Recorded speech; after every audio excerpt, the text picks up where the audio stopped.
Welcome to Behind the Badge with your special guest, Lieutenant Williams, your news source for all things police in the city of Fond du Lac.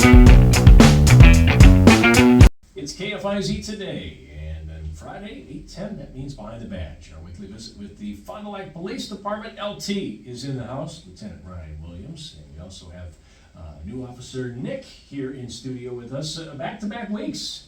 This is brand new officer, and now he's already a radio veteran. I'm telling you, and I know that we talked about this last week. You guys did the cookies with rookies, and just on the topic of cookies. So Lieutenant here, once upon a time, took part in a Girl Scout cookie eating contest. Oh, you know this story. And you talked to the Bates. You told me. Oh, I did. Okay. Yeah, so he went against a guy that used to sit in this chair, Wade Bates, and he works now down in the Beaver Dam area. And you ended up defeating him, but I'm saying this in the most polite way. And that Officer Nick he's built actually, I think, bigger than you are. He's a bigger guy than me. I got a feeling that if you're in need of anybody winning that kind of a challenge on the PD, that he might be able to put down. I don't know. We haven't gone there yet. Is We that could yes, try. no? I mean, it's not like he's like fat. No, he's built. He's just big. He's built solid. I don't know that I was gonna ask also, maybe he could help coach up McGruff for the annual mascot race that they have at National Night Out. We need that. I think it would be better if maybe there was like a mascot football game or something. I could see him being like a linebacker, just absolutely tackling. So or maybe that's what you need. You need him to take down Sparta. Maybe we start doing eating challenges though, like for our new hires, whatever. I cannot eat large quantities anymore that I'm old, but I can eat fast. Like I am good at the quickness. Speed eater, yeah. So the Girl Scout cookies that I beat, your predecessor. I think there was a little lack of will on every other contestant's part, which helped propel me to victory. But I wanted it, so I'll say that. So I earned that. Absolutely, you did. And speaking of food, that is today's topic. We've got Fondue Fest taking place tomorrow. Fondue Fest, yes. One of our big ones, our big special events. There's a couple of ones that we do. We have Walleye Weekend, of course, but we've been doing really good as far as making our city kind of a cool place to hang out. And you can observe this. We did the night markets several times this summer, and I was able to stop out there. But it's a good vibe. Like they shut off the streets. There's music down there. There's a lot of different things to look at. There's stuff for the kids. The Thelma has their band series down there. Yeah, they really built up that Thursday night. There's a lot of things that are in the city that weren't before, and then you look at all the new businesses in that downtown district too they're nice. They're like. And I'm not saying anything bad about Fond du Lac in the past, but there's places that I would take like people from out of town and say, hey, you got to come check out this place. They've got great this, Right. So there's a neat thing that's kind of going on in Fond du Lac where it's actually making it a nicer place to hang out. And one of the things that was there before and stood there now is Fondue Fest. And you ever hear about Fondue Fest, Nick? I can't say I have, so I'm very curious. So obviously. Do you know the origins of Fondue Fest? I do not. Okay. So no, I don't know this. So maybe we can do like a two-parter. But I believe, there's nothing as far as Fond du Lac's concerned of inventing fondue or anything like that. I believe it's all in just the name. That it's Fond du Lac. Fondue is close to that. So let's have a festival celebrating kind of our name. And if there's something different than that, please someone reach out and you're probably spot on. And let's find out. So the first year they did it, they were very ambitious. I remember this. I think they built, and I once again don't know for sure. It was like the largest fondue pot like in the world. I don't know if it broke a record, but it was one of them. It was a ginormous fondue pot, and they were going to. I don't know if they ever ended up cooking in it, but what happened was they found out that just for the heating that much stuff. It was virtually impossible to like make good stuff in that big of a fondue pot because you want to constantly heat things at the right temperature, and the bigger you get, the harder that is. So I think after year one, and like I said, I don't know if they ever actually used it, if they found that out before, or maybe they did. Once again, we should have like a member from Fondue Fest come in here. There's a lot of good questions. Yeah. But after that. They just kind of went to like the smaller vats of fondue, and they have like a wide variety. Like you usually have your cheese ones there, and then they have I think they have some chocolate ones there as well. So it's good, and the rest of the atmosphere on Fondue Fest is kind of similar to what you would see at our night markets and our farmers market, where there's a lot of different vendors there. The cool thing about Fondue Fest is they bring in some ones you probably haven't seen at the farmers markets and stuff.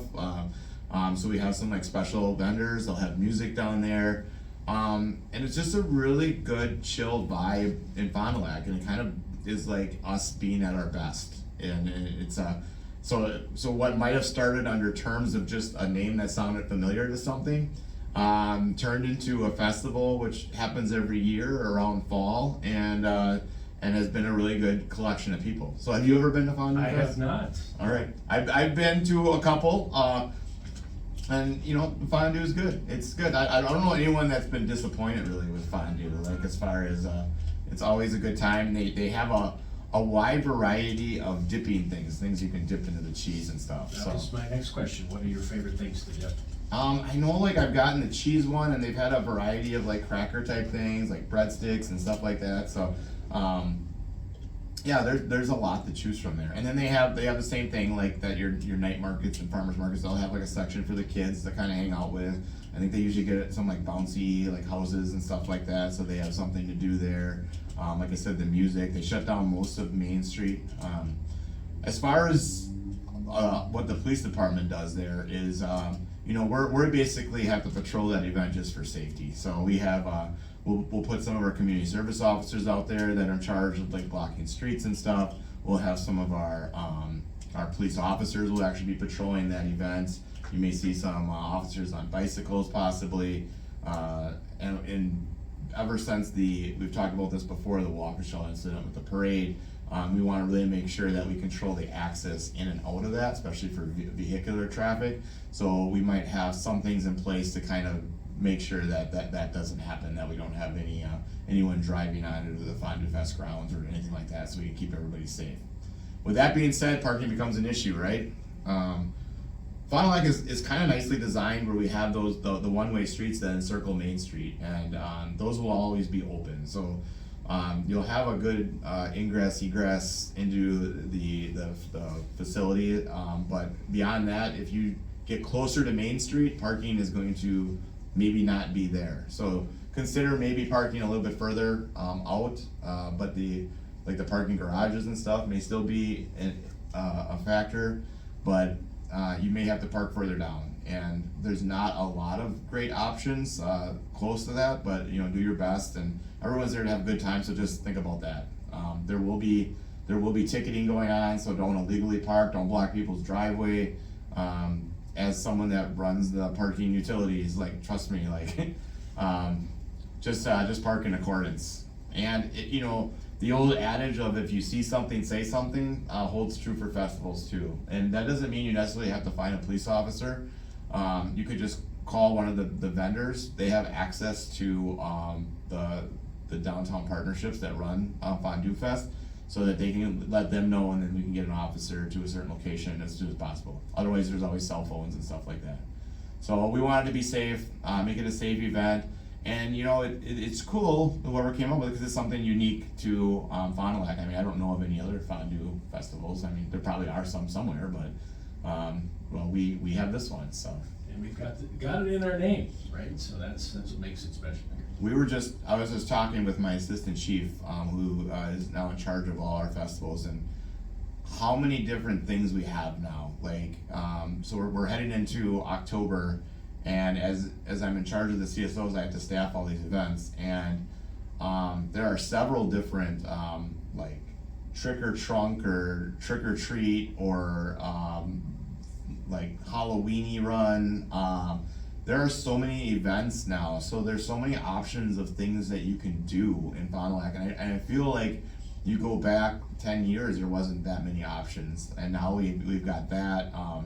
You know, we've got some people putting on like pumpkin fests and this and that, where you'll see officers out there. There's just so many options to stick around Fond du Lac and do something where back in the day you'd have to leave the city and go and find something to do. Falltoberfest, I think, is the name of a new event. That is a brand new one, yes. We're still in the works of coming up with a policing plan for that and what that entails. We're gonna be kind of in meetings with the runners of that event and see what it all entails. But yeah, I'm kind of excited, but there's a lot of them, there's a lot of events, so. I'm gonna imagine it's gonna be similar to Fondue Fest, but just a little bit later and a little bit more towards fall stuff. So These events, how does this work? So if the organizers, do they reach out to you to discuss the policing thing, or is it more of you guys being aware of what's going on and then coming up with a plan on your own? it's a really good question. So the first thing that steps is they have to get a permit.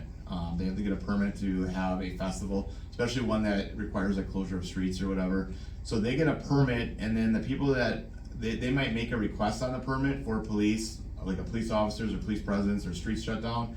Or once the permit is reviewed, they will get a suggestion that, okay, you can run your event, but you're gonna need like a couple cops to shut down Main Street because that's a big ordeal. So they kind of work it out, and then once the permit is approved, then it gets sent to us, and it gets assigned to a lieutenant or captain or someone who's in charge of that event, and they figure out the staffing needs for that event. So, even things like Race the Lake and stuff like that, this is the process that we use so that we can try to make the event as safe as possible. Awesome, appreciate that information, and looking forward to Fondue Fest tomorrow. Maybe we can get Nick to his first Fondue Fest. There we go, I think so. All right, and then a fondue eating contest. There we go, yes. Sounds yeah, great. Bring that on. All right, we good for this week? Yeah, we're good. All right, we'll catch you again next week. It's Behind the Badge, KFI.